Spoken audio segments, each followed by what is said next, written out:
Hey, Slater Crusaders, it is now time for our daily China is awful segment. Our guest yesterday talked about how China will lure a country in. So either they'll go to a country and say, hey, here's $1 billion for a $1 billion loan for a port.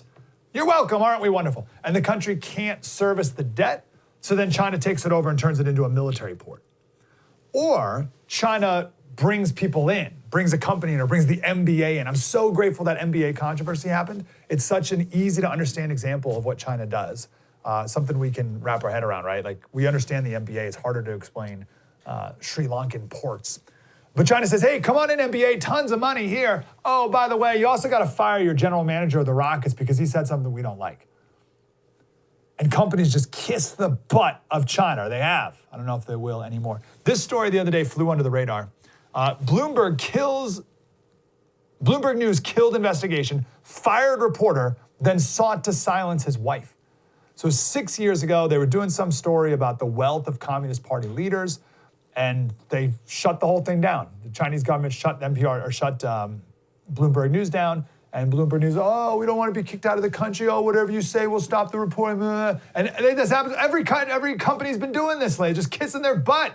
Which, of course, leads to this. This was from a couple years ago. This is Michael Bloomberg.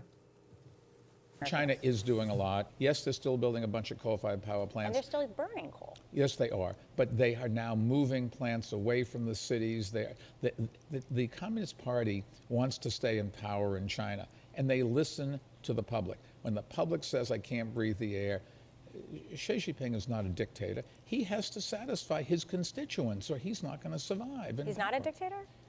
No, he has to. He has a constituency to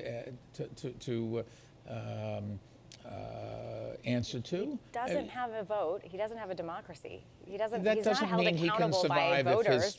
if his advisors gave him. Is the check on him just a revolution?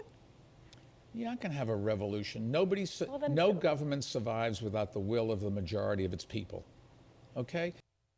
Okay, that's what kissing the Chi-Com's butt looks like, and we now know that there's a history of China cracking down on Bloomberg News, and Michael Bloomberg right there.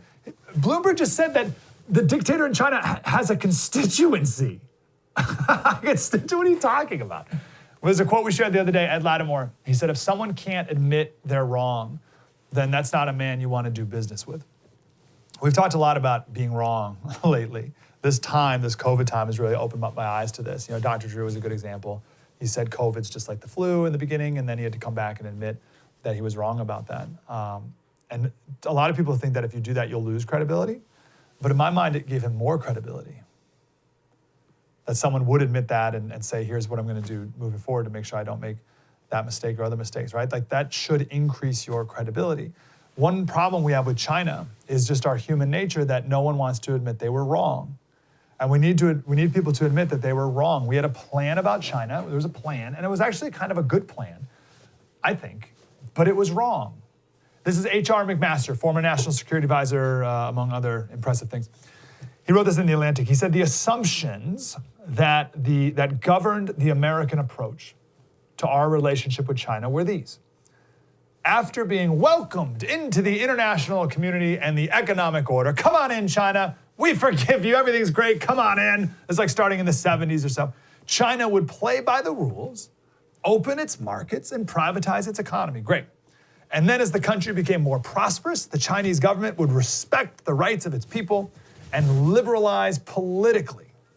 That was the plan, but those assumptions were proving to be wrong. People need to admit that they were wrong. That plan did not work. I was wrong. That plan makes a lot of sense to me, actually.